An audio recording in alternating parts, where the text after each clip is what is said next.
하나님 말씀은 요한복음 15장 18절부터 25절까지 이 내용은 18절에서 25절까지의 내용은 지금은 우리 앞에서 서로 사랑하라 예수님의 새 계명을 주셨죠. 서로 사랑하라.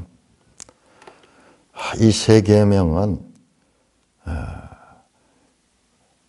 영원한 계명이면서도 동시에 1세기 지금 이 예수님 말씀을 듣던 제자들에게 있어 가지고는 이것이 절실한 것이었습니다. 왜냐 그러면은 이 제자들 공동체 이외에서는 온 세상이 예수님을 믿는 자들을 미워하고 박해할 것이기 때문에 이 내부적인 서로 사랑이 없이는 이 세상에서 살아갈 수가 없어요. 그래서 이제 그 이유도 더 확연하게 구별되는 본문입니다. 18절 세상이 너희를 미워하면 너희보다 먼저 나를 미워한 줄 알라. 너희가 세상에 속하였으면 세상이 자기의 것을 사랑할 것이나 너희는 세상에 속한 자가 아니요 도리어 내가 너희를 세상에서 택하였기 때문에 세상이 너희를 미워하느니라. 내가 너희에게 종이 주인보다 더 크지 못하다 한 말을 기억하라. 사람들이 나를 박해하였은즉 너희도 박해할 것이요 내 말을 지켰은즉 너희 말도 지킬 것이라. 그러나 사람들이 내 이름으로 말미암아 이 모든 일을 너희에게 하리니 이는 나를 보내신 이를 알지 못함이라. 내가 와서 그들에게 말하지 아니하였더라면 죄가 없었으니와 지금은 그 죄를 핑계할 수 없느니라. 나를 미워하는 자는 또 내 아버지를 미워하느니라. 내가 아무도 못한 일을 그들 중에서 하지 아니하였더라면 그들에게 죄가 없었으니와 지금은 그들이 나와 아버지를 보았고 또 미워하였도다. 그러나 이는 그들의 율법에 기록된 바 그들이 이유 없이 나를 미워하였다 한 말을 응하게 하려 함이라. 하나님 은혜를 감사합니다. 하나님 말씀을 이전보다 더 밝히 깨달아갈 수 있도록 시간과 공간과 건강을 허락해 주시니 감사를 드립니다. 예수님 이름으로 감사하며 기도드리옵나이다. 아멘. 18절에서 25절까지는 미워하다 하는 단어. 바로 앞에는 사랑하다. 내가 너희를 사랑한 같이 너희도 서로 사랑하다. 아버지께서 나를 사랑하지 나희도 너를 사랑하였으니 너희도 서로 사랑하라. 새 계명 13장 34절부터 나왔던 그 새 계명이 여기 다시 중간 부분에 다시 또 반복되어 나옵니다. 그러니까는 이 다락방강하는 내용이 반복이에요. 반복. 첫째로 이와 같은 새 계명 서로 사랑하는 것 반복 가르치고 그다음에 보혜사 성령에 대한 가르침이 반복적으로 나옵니다. 그리고 기도하라는 것이 또 반복적으로 나와요. 반복적으로. 자세히 보시면은 그런 구조를 가 있습니다. 그런데 왜 서로 사랑하게 이렇게 강조했는가? 이것은 온 교회가 평생 가져가야 될 하나님의 예수님의 계명입니다. 예수님의 계명. 그런데 1세기 제자들에게 있어가지고는 특별히 이게 현실적으로 절실했다. 왜? 그러니까 그것이 이제 18절부터 사실상 16장 4절까지 이어집니다. 그 내용이요. 16장 4절까지. 왜 그러면은 16장 4절에 보시면은 16장 2절 보면은 사람들이 너희를 출교할 뿐만 아니라 때가 되면 물어 너희를 죽이는 일을 죽이기까지 한다. 세상이 죽이기까지 하는 거야. 그래서 서로 사랑해야 될 이유를 설명하는 거예요. 이유를. 세상이 너희를 미워하면 18절입니다. 너희보다 먼저 나를 미워한 줄 알아. 이야, 이게 무슨 말이죠? 자, 예수님이 이제 곧 떠나십니다. 내일이면 십자가에 달려 돌아가시고 떠나십니다. 그러면은 이제 세상이 너희를 미워하게 됩니다. 너희를 미워한다. 이게 왜 그러냐? 이게 서로 마치 우리 동물들 관계도 천적 관계가 있는 것처럼 사람들 가운데도 뭐 그런 게 있는 것 같죠. 어떤 사람하고 어떤 사람 만나면은 천적 관계처럼 으르렁거리는 거예요. 으르렁거리듯이. 세상이 너희를 미워한다. 근데 그 이유는 뭐냐 하면은 나를 미워하기 때문에 너희를 미워한다는 거예요. 아니, 어떻게, 여러분, 여기에서 영적인 해석이 들어가는 거예요. 여기서 해석이. 왜 세상이 예수를 미워할까? 이게 바로 여자의 후손과 뱀의 싸움이 성경 전체 이야기잖아요. 에덴에 그 범죄한 이 인류의 조상들을 여자의 후손이 와서 그들을 구할 것을 말할 때 그 뱀이 여자의 후손과 원수 관계가 된다. 대적 관계가 된다. 그 원인이 거기에서 출발이 된다는 말씀입니다. 자, 우리가 요한 1서 3장으로 찾아보겠습니다. 요한 1서는 참 놀랍게도 요한 1서는 바로 특별히 이 다락방 강화에 해설판이라고 볼 수 있어요. 해설판. 그러니까는 이 지금 다락방 강화를 읽고 요한 1서를 공부를 하게 되면은 풍부하게 요한 1서도 이해가 되고 요한복음도 특별히 이 다락방 강화도 더 잘 이해가 될 겁니다. 요한 1서 3장 13절 형제들아 세상이 너희를 미워하여도 이상히 여기지 말라. 이건 지금 요한복음은 예수님이 하시는 말씀이고 지금 요한 1서는 사도 요한이 형제들 교회에 지금 가르치는 말씀 동일하잖아요. 예수님 말씀을 그대로 하죠. 세상이 너희를 미워해도 이상해지지 말라. 14절입니다. 형제를 사랑함으로 형제 사랑이 지금 세 계명이잖아요. 서로 사랑하라. 형제를 사랑함으로 사망에서 옮겨 생명에 들어간 줄 알거니와 나와 사랑하지 아니한 자는 알거니와 사랑하지 않는 자는 사망에 머물러 있다.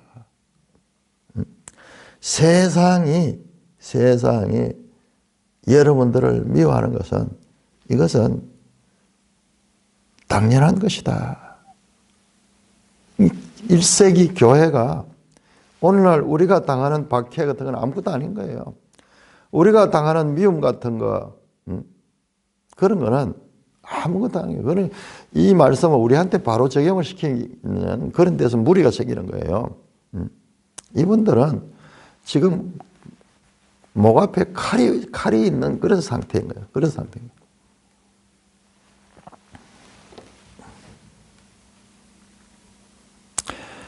예수님의 말씀은 항상 본질 그 자체, 영적 본질. 그러니까 마귀, 즉 뱀, 마귀라고 하다고 사탄을 하는 자. 그러니까 요한이 그걸 다 밝혀주잖아요. 그게 요한복음에 요한계시록에 나오잖아요. 요한계시록 9장에 나오잖아요. 마귀, 곧 옛뱀, 곧 마귀라고도 하고 사탄을 하는 온 세상을 미혹하는 자. 그가 하는 일은 예수님을 대적하고 예수님께로 사람들이 가지 못하도록 하는 일이에요.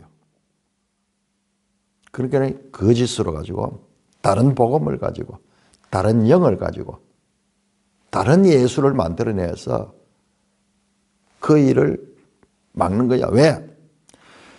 그가 만약 예수가 성공하게 되면 자신은 죽는다는 것을 아는 거예요. 본능적으로 아는 거예요. 영적으로 아는 거예요. 그래서 이제 이 세상 임금이라는 말이 우리가 앞에서 나왔죠.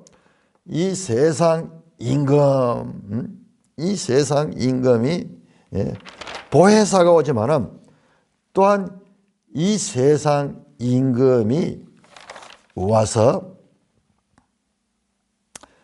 이제 예수님을 그 성도들을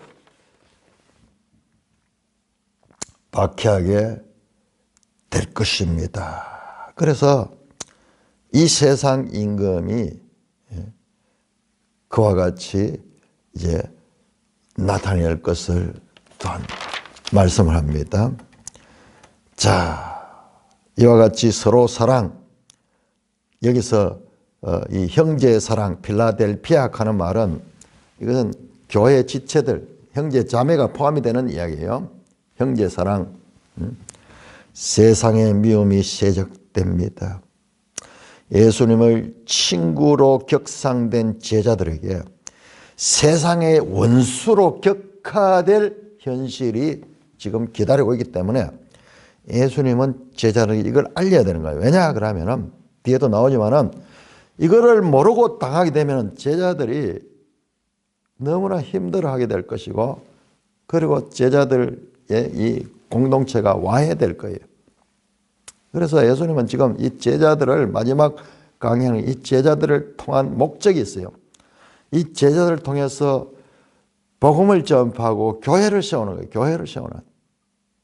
그렇기 때문에 깊은 것까지 지금 다 가르치고 있습니다. 19절입니다. 너희가 세상에 속하였으면 세상이 자기 것을 사랑할 것이나 도리어 세상에 속한 자가 아니요 도리어 내가 너희를 세상에서 택하였기 때문에 세상이 미워하는 이유, 예수님을 미워하기 때문에, 그리고 예수님의 택함을 받았기 때문에 세상이 너희를 미워한다. 여러분 요한일서 한번 볼까요? 요한일서 4장 4절을 보십시오. 4장 4절. 이 내용을 다 설명합니다. 풀어서 설명합니다. 4장 4절. 자녀들아 너희는 하나님께 속하였고 그들을 이겼나니 이는 너희 안에 계시니가 세상에 있는 자보다 크심이라. 여기 뒤에 이제 내가 세상을 이겼노라 마지막에 나오겠지만은 이제 여기에서 너희는 하나님께 속하였다. 5장 18절 19절 명확하게 이걸 풀어줍니다. 5장 18절 하나님께로부터 난 자는 다 범죄한 줄 우리가 아느니라. 19절 아는 것은 우리는 하나님께 속하고 온 세상은 악한 자 안에 처한 것이다. 소속이 다른 거예요. 소속이. 그러니까 영적인 이 원수관계가 그 속에 그 왕을 지배하고 있는, 하나님께 속한 자는 하나님 왕이고 세상에 속한 자는 마귀가 왕인 거예요. 그러니까 그 지배자들의 그 원수관계가 그 속한 자들에게도 원수관계로 이어지는 것입니다. 두 그룹 사이에는 우리가 알지 못하는 우주적 차원의 갈등 관계가 있다. 갈등 관계가 있다.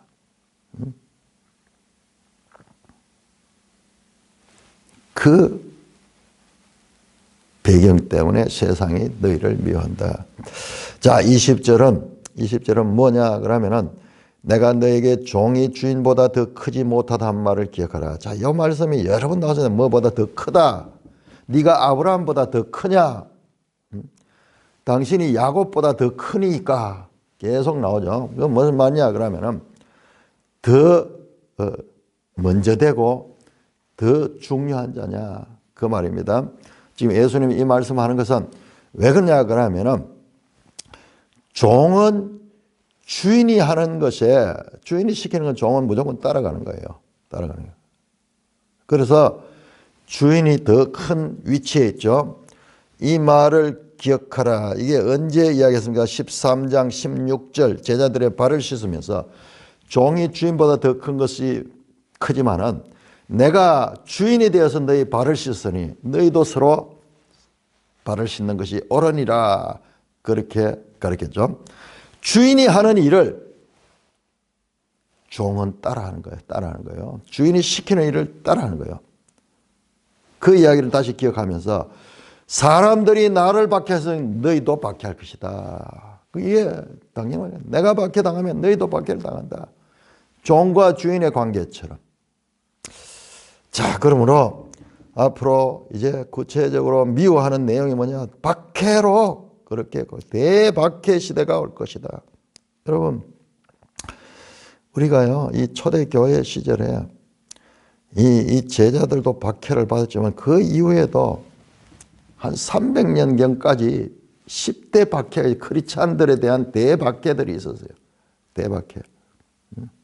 폭군 네로, 로마 황제 폭군 네로 같은 자들이 이 세대를 박해했어요. 베드로나 바울이나 이런 사람들은 그 박해를 받아요. 그 사람, 그 네로가 60년대 로마 황제예요. 60년대 다 순교했어요. 이제 그것을 가리키는 거예요. 사람들이 나를 박해했은즉 예수님이 지금까지는 그렇게 박해를 안 받았잖아요. 피했잖아요. 죽이려고 했지만 피했잖아요. 그런데 지금은 이제 내일이면 십자가에 달려 죽는 박해를 받을 것입니다. 자, 그 후보는 내 말을 지켜서 너희 말도 지킬 것이다. 반대로 내가 하는 말을 듣고 너희들처럼 이렇게 하나님께로 나온 자들이 있듯이 너희들이 하는 말을 듣고도 그런 자들이 나올 것이다. 자, 요한일서 4장 6절은 이렇게 말씀합니다. 4장 6절. 여러분 참 놀랍습니다. 우리는 하나님께 속하시니 하나님을 아는 자는 우리의 말을 듣고 하나님의 속하지 않은 자는 우리의 말을 듣지 않으니. 자, 여기에서 중요합니다. 진리의 영과 미혹의 영을 이로써 안다. 자, 세상을 지배하는 자는 이 마귀 사탄인데 그가 미혹의 영으로 역사한다.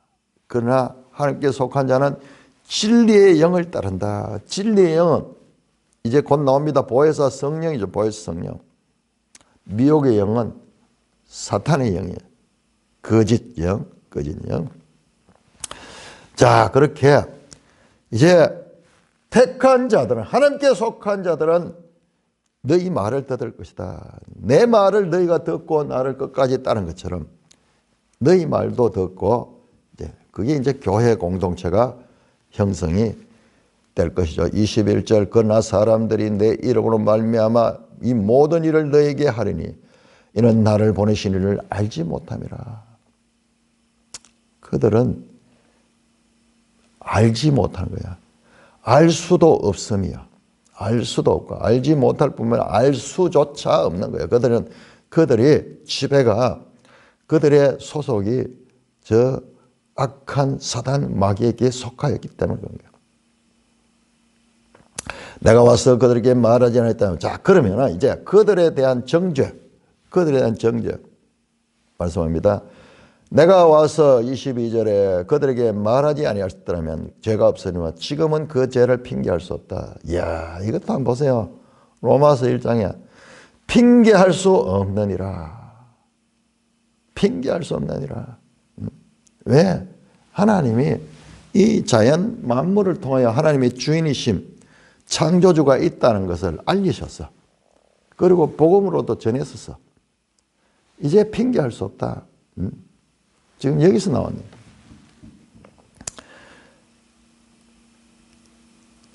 세상이 죄를 우리는 알지 못해서 그랬다. 그 죄를 핑계할 수 없는 이유가 22절에서 이어지고 있습니다. 왜냐? 23절 나를 미워한 자는 또 내 아버지를 미워하는 자다. 자, 지금은 왜 핑계할 수 없느냐? 지금은 예수님이 오신 후예요. 오신 후. 이전까지는, 오시기 전까지는 메시아가 없어서 핑계할 수 있었지만, 그러나 지금은 핑계할 수 없는 거예요. 나를 미워한 자는 또 내 아버지를 미워한다. 이야, 이거 보세요. 아버지와 아들의 연합관계는 세상으로부터도 동일하게 적용됩니다. 나를 미워한 자는 아버지를 미워하는 것입니다. 이 아들과 아버지의 불가분리적 연합관계는 세상이 보는 데서도 그렇게 된다는 것입니다. 다시 말씀합니다. 핑계할 수 없는 일을 24절에 내가 아무도 못한 일을 그들 중에 하지 아니했더라면 그들에게 죄가 없으나 지금은 그들이 나와 내 아버지를 보았고 또 미워하였도다. 내가 아무도 못한 일 뭡니까? 예수님의 표적, 죽은 나사로를 살리고 38년 병자를 살리고 이와 같은 나면서부터 눈먼 자의 눈을 뜨게 하시는 이와 같은 표적, 아무도 못한 일을 그들 중에서 했다. 지금 여러 번 이야기를 하죠. 여러 번 이야기합니다. 5장 36절에도 나를 믿지 못하고 내가 하는 역사, 그 일을 통하여라도 믿어라. 그 역사란 말이 일이에요. 에르곤. 여기도 에르곤 단어를 썼습니다. 10장 25절에도 말씀했고 10장 38절에도 말고 14장 11절에서도 말했습니다. 한번 찾아볼까요? 14장 바로 앞에 있으니까 14장 11절 내가 아버지 안에 거하고 아버지께서 내 안에 계심을 믿어 그렇지 못하겠거든. 행하는 그 일로 말미암아. 왜냐? 여러분 예수님의 기적, 복음서에 나오는 예수님의 기적들은 예수님이 하나님께로부터 왔음을 드러내는 표적인 것, 사인인 것, 사인. 그러니까 예수님 말씀은 못 믿더라도 온 세상에 예수님이 하나님의 아들이심을 알리는 사건이 그게 단순한 능력 행하고 이 특별한 사람이다 이 뜻이 아니고 이거 왜? 이것은 선지자들에 의해서 예언됐던 거예요.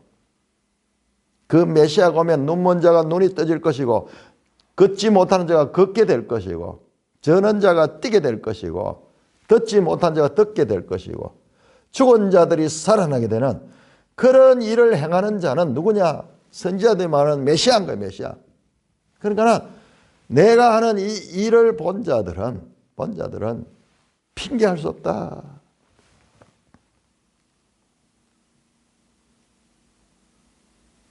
지금은 그들이 나와 내 아버지를 보았다. 그 말이에요. 지금 계속 아버지와 아들을 보았다. 예수님을 본 자는 아버지를 본 자야. 두 분은 서로 연동되어 있기 때문에 또 미워하였도다. 자, 여기 보세요.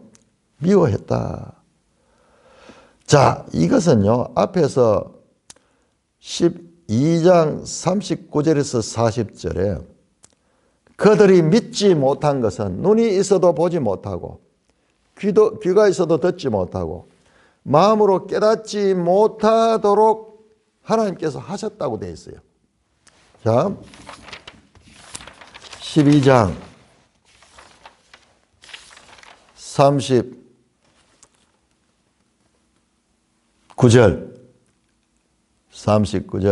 40절 이사야가 다시 일렀으되 40절 그들이 눈을 멀게 하시고 마음을 완고하게 하셨으니 이는 그들로 하여금 눈으로 보고 마음으로 깨닫고 돌이켜 내게 고침을 받지 못하게 하려 함이라.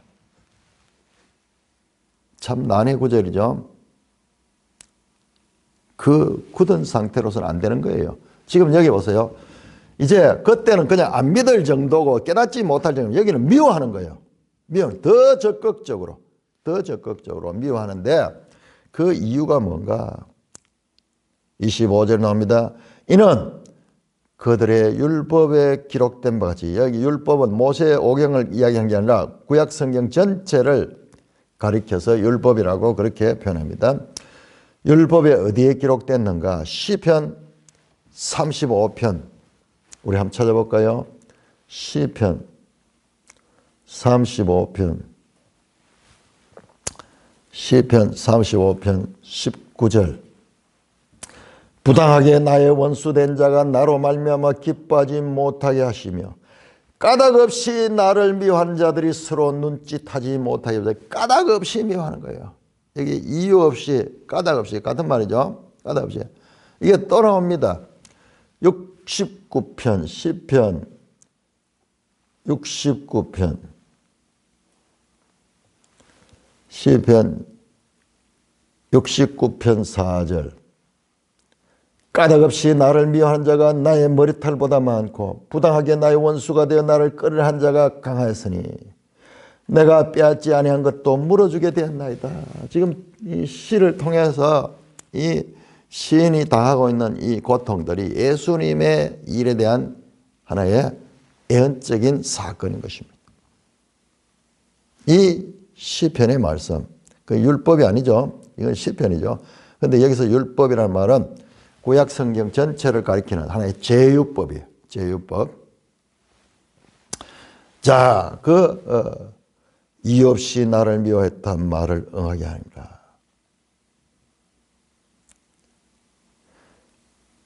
들어도 듣지 못하고 마음으로 깨닫지 못하는 자는 그냥 소극적인 상태이지만 이건 적극적으로 미워하는 거예요. 미워하는 거예요. 이것이 성경 예언을 성취하는 것이다. 그러므로 제자들에게 이걸 알려주는 거예요. 이걸 알는 거예요. 자, 그러므로 이제 그거로 끝나지 않고 이길 수 있는 방법을 설명해 줍니다. 25절, 26절 교독합니다. 내가 아버지께로부터 너에게 보낼 보혜사 곧 아버지께로부터 나오시는 진리의 성령이 오실 때에 그가 나를 증언할 것이요. 너희도 처음부터 나와 함께 있었으므로 증언하느니라. 자, 여기 갑자기 또한 보혜사 성령이 나타나고 있습니다. 자, 요거는 조금 더 넓게 한번 보십시다. 자, 26절, 16절 이어지는 16장 4절까지를 연결해서 보면요. 연결해서 보면은 더 이해가 좋습니다. 왜냐 그러면은 16장 보세요. 16장 1절 이것을 너에게 이르면 너희로 실족하지 않게 합니다. 무슨 어려움을 당하게 된가? 2절 사람들이 너희를 출교할 뿐만 아니라 때가 이르면 무릇 너희를 죽이는 자가 생각하기를 이것이 하나님을 섬기는 일이라 하라. 그런 일을 하게 될 것이다 이 말은. 그러니까는 세상에 미워하는 그 내용이 여기 설명되는 거예요. 출교시키고 이제 죽이기까지 하는 거예요. 죽이기까지 하는 거예요. 그 중간에요. 그 중간에 이 제자들이 그 혹독한 박해를 이겨낼 수 있는 그 정인으로서 그럼에도 불구하고 사역할 수 있는 것은 뭐냐면 예수님이 그냥 이 상태로 버려두지 않고 내가 아버지께로부터 너에게 보낼 보혜사 곧 아버지께로부터 나오시는 진리의 성령이 오실 때 26절입니다. 그가 나를 증언할 것이다. 자, 내가 떠났을 때 너에게 박해가 일어나지만은 그러나 내가 가서 보혜사를 아버지께로부터 나오시는 그 보혜사 내가 마음대로 보내는 거 아니에요. 아버지로부터 나오는 거예요. 아버지로부터 나오는 그 보혜사를 너에게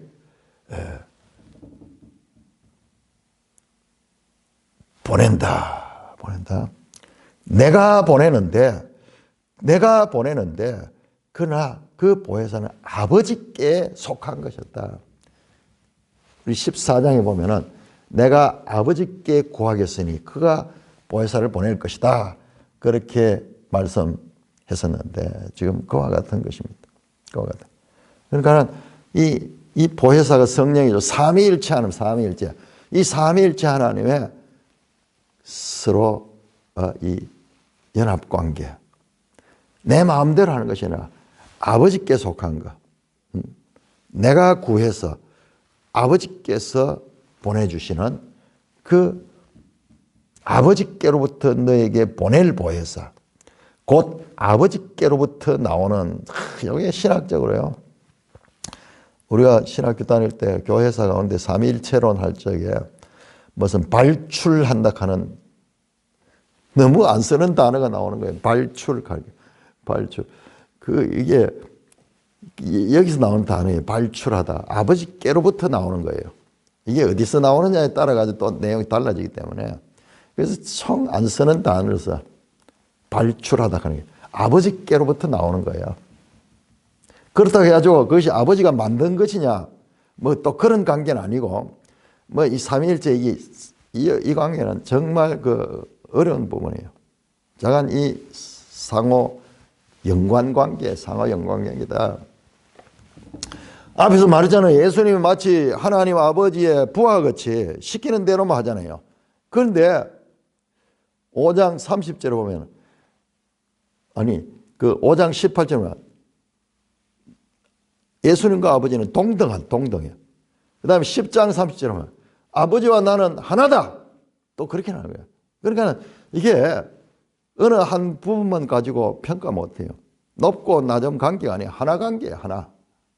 지금 여기에 성령님도 아들과 아버지로부터 보혜사가 오는데 보낸다. 아버지가 아들을 보낸 것처럼 아들과 아버지가 성령을 보내는 거예요. 보혜사를 보낸다. 즉 그 보혜사는 진리의 성령이다. 오실 때 그가 나를 전할 거다. 자, 그가 와서 뭘 하냐? 그가 예수님을 증언하는 거예요. 예수님을 증언하는 거예요. 자, 이는 어떻게 와서 홀로 막 역사하는 게 아니라 14장 16절에 나왔죠.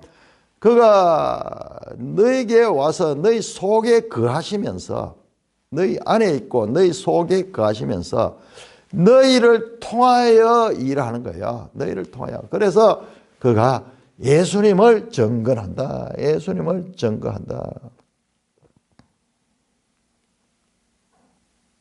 예수님을 증거할 것이다. 응?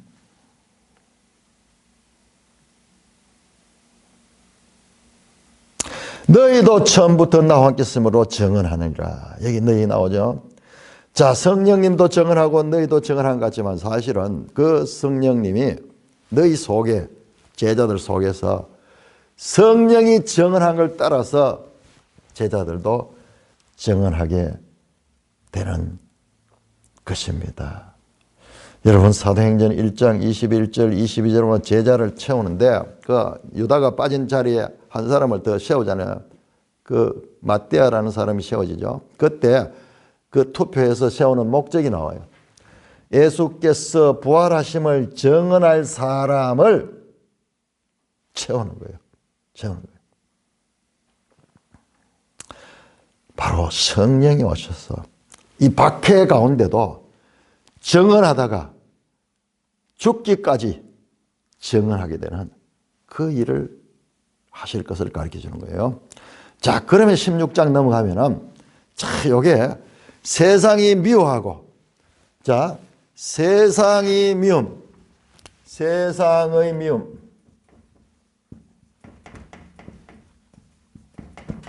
세상의 미움이 18절부터죠. 18절에서 25절까지, 24절까지 나왔고, 그 다음에 세상의 출교 또는 죽임, 16장 1절에서 4절까지. 자, 요 사이에요. 요 사이에 보혜사, 진리의 영 와서 제자들과 함께 예수님을 증언하는 거예요. 증언. 자, 1세기 제자들의 역할은 증언자죠. 증언자. 말투리오. 마티어 가는 게 순교자라는 거예요. 순교자. 말투리오. 증언자예요. 증언자. 그래서 세상의 미움을 받고 세상의 죽임을 당하지만은 그 가운데도 제자들이 예수님을 증언할 수 있는 건 바로 보혜사 성령이 오셔서 제자들로부터 능히 그 일을 할 수 있도록 하시겠다는 그 말씀입니다. 그 말씀입니다. 자, 16장 1절에서 4절까지 이야기가 어떻게 연결되는가 봐요. 16장 1절 내가 이것을 너희에게 이르면 너희로 실족하지 않게 하려 함이니 사람들이 너희를 출교할 뿐 아니라 때가 이르면 무릇 너희를 죽이는 자가 생각하기를 이것이 하나님을 섬기는 일이라 하리라. 그들이 이런 일을 할 것은 아버지와 나를 알지 못함이라. 오직 너희에게 이 말을 한 것은 너희로 그때를 당하면 내가 너희에게 말한 이것을 기억나게 하려 함이요 처음부터 이 말을 하지 아니한 것은 내가 너희와 함께 있었으리라. 자, 예수님께서 왜 지금 이런 세상에 이와 같은 박해, 세상이 제자들을 이 대적할 것을 말씀하시느냐? 그러면은 그 이야기입니다. 내가 이것을 너에게 이르면 물론 다락방 강화 전체도 되지만은 특별히 이 부분 세상에 미움을 당하는 이 부분을 지금 말하는 것은 너희로 실족하지 않게 하려 함이라. 왜? 4절에 보면요. 그 이유가 나옵니다. 다시 한번 4절 보세요. 오직 이것 너희에게 이 말을 한 것은 너희로 그때를 당하면 내가 너희에게 말한 이것을 기억나게 하려 하며 처음부터 이 말을 하지 않은 것. 자, 이제 이 일을 당할 때, 박해를 당할 때, 세상에 출교를 당하고 세상에서 죽임을 당할 때, 그때 이 말씀, 예수님이 그 하신 말씀을 듣고 기억하여서 실족하지 않도록, 실족하다, 스캔달리족 하는 게 세상의 박해로 인해 예수님을 부인하거나 믿음을 포기한, 그렇게 하면은 안 되겠죠. 마음의 준비를 미리 시켜서 어떤 박해가 올지라도 대비할 수 있는, 이것이 하나님의 뜻 가운데 일어나는 일이구나. 제자들을 준비시킵니다. 여러분, 이 제자들은요, 정말 이 박해를 많이 받고, 그리고 교회를 세우는 자들이, 교회의 기초석이 되는 자들이. 그렇기 때문에 이들에게 이렇게 마지막까지 힘주어서 믿음을 지킬 수 있도록 가르쳐 주시고 있는 것입니다. 너희로 실족하지 않게 하라. 왜? 2절에 본 사람들이 너희를 출교할 뿐만 아니라 때가 이르면 너희를 죽이는 자가 생각이라. 이것이 하나님을 섬기는 일이라. 무슨 말입니까? 출교한다는 것은, 유대 사회에서 출교라는 것은 우리 앞에서 나왔죠. 나면서부터 병든 자, 맹인된 자 사건에 나오죠. 출교는 유대 사회에서 그냥 매장되는 거예요. 산헤드린 가는 게 이게 이 회당이라는 뜻도 있거든요. 그 단체에서 쫓겨나는 거는 그야말로 이 유대 사회에서는 매장되는 거예요. 뿐만 아니라 죽이기도 한다. 때가 이르면 무릇 너희를 죽이는 자가 어떤 생각을 가지고 죽이냐? 우리가 하나님을 섬기기 때문에 너희들을 죽인다. 이게 구체적으로 누구예요? 이게 바로 바리새인들이고, 그 바리새인 중에서도 열심히 있었던 사도 바울 같은 자, 사울이었던 바울. 스데반이 죽을 적에 그 죽도록 하는데 가편쳤고, 이 파들이 스데반을 죽이잖아요. 돌로 쳐 죽일 적에 그 옷을 맡아가지고 있으면서 스데반의 죽음을 방조하고 또한 하나님을 섬기는 걸로 생각하면서 그랬고, 뿐만 아니라 그 이후에 그 예수 믿는 자를 잡아서 옥에 가두고 그 일을 하나님을 섬기는, 하나님에 대한 열심으로 그 일을 하잖아요. 지금 그 이야기잖아요. 그들이 이런 일을 할 것은 아버지와 나를 알지 못하는 것이다. 바로 죽이거나 출교시키는 아버지와 나를 알지 못하기 때문에 그렇습니다. 오직 너희에게 이 말한 것은 너희로 그 때를 당하면은, 계속 가르쳤어요. 13장 19절에도 가르쳤습니다. 이제 곧 어려운 때가 올 것이다. 13장 19절, 지금부터 일이 일어나기 전에 미리 너에게 일러주면 일어날 때 내가 그인 줄 너희가 믿게 하렵니다. 미리 당부하는 거예요. 오히려 그 일이 일어날 적에 그리스도가 주이심을 믿는 하나의 사인이 된다. 14장 29절, 14장 29절에도 또 말씀하셨습니다. 14장 29절에서 이제 일이 일어나기 전에 너에게 이 말은 일이 일어날 때 너희로 믿게 하려 함이라. 이런 일이 일어났을 적에 더욱더 믿음을 가지고 그 어려움을 이겨낼 수 있도록 지금 예수님께서 가르치는 거예요. 우리 그래서 이 다락방 강을 통해서 그냥 좋은 말씀이 아니라 1세기 제자들의 절박한 현실적 상황도 같이 생각하면서 봐야 되는 거예요. 예수님께서 신신당부하잖아요. 반복적으로 이제 내가 떠난 후에 너에게 이런 일이 일어날 건데, 그때 이런 일이 날 때 너희가 더 나를 믿고 하나님의 뜻을 이루라. 그 말씀입니다. 자, 그런데 이걸 구조 보세요. 제자들은 할 수 없어요. 그래서 보혜사 성령이 그들에게 오셔서 하는 거예요. 자, 이게 구체적으로 어디냐? 그러면 구체적으로 보시면은, 제가 이번에 요한복음을 보면서 새로 깨달았는데, 요한복음 20장, 우리 한번 찾아볼까요? 20장 20절. 20장 20절 보시면은 22절, 20장 22절. 부활하신 예수님께서 제자들을 찾아와 가지고 아버지께서 나를 보내신 같이 나도 너희를 보내느라 하고 제자들에게 훅 성령을 받으라. 그렇게 합니다. 그때 성령을 받았어요. 그때 이 보혜사 영이 지금 이 말을 듣는 제자들에게 왔는 거예요. 왔는 거예요. 그래서 그들이 이와 같은 세상적 박해를 이겨낼 수 있었던 거예요. 이겨낼 수 있던 거예요. 그리고 그들에게 오순절 성령 강림은 또다시 일어난 거예요. 그러니까 제자들이 먼저 받았고, 베드로가 그날 성령을 받고 깨달은 것이 아니라 이때 이미 성령을 받고, 그리고 예수님이 제자들을 가리키잖아요. 부활하신 예수님, 누가복음 24장 보면은 제자들을 구속사적으로 갑니다. 모세의 글과 선지자의 글과 시편이 이 말씀이 나를 가리켜 기록한 것이라는 것을 풀어서 설명하는 거예요. 풀어서 설명하는 거예요. 그래서 사도행전 2장에 베드로가 예수님의 그 오순절 이 성령 강림의 사건을 구약 성경을 가지고 해석해내잖아요.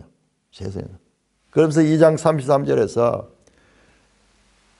하나님이 예수를 오른손으로 올리시며 그가 아버지께 받아서 너희가 보고 듣는 이 성령을 보내주셨다. 그 설명하잖아요. 베드로가 이 이야기, 이 현장에 지금 베드로 있는 거죠. 있으면서 다 정리해가지고 그 말씀을 하는 것입니다. 환난과 박해를 당할 때 이 말을 기억하고 그들의 박해당함이 오히려 하나님의 뜻을 이루는 일임을 알고 견디어내라. 이기는 자가 되라. 그래서 이 말을 계속해서 지금 하면서 다시 이런 일이 일어날 것이다. 그때 너희가 이 말을 기억하고 이겨내라. 그렇게 말씀하고 있습니다.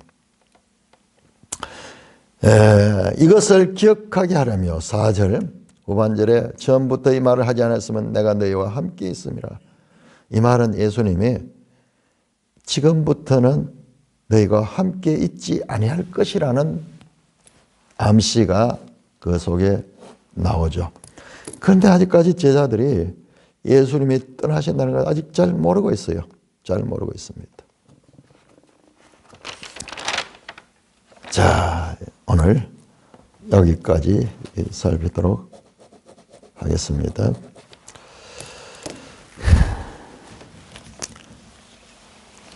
16장 4절까지 찬송가 438장입니다.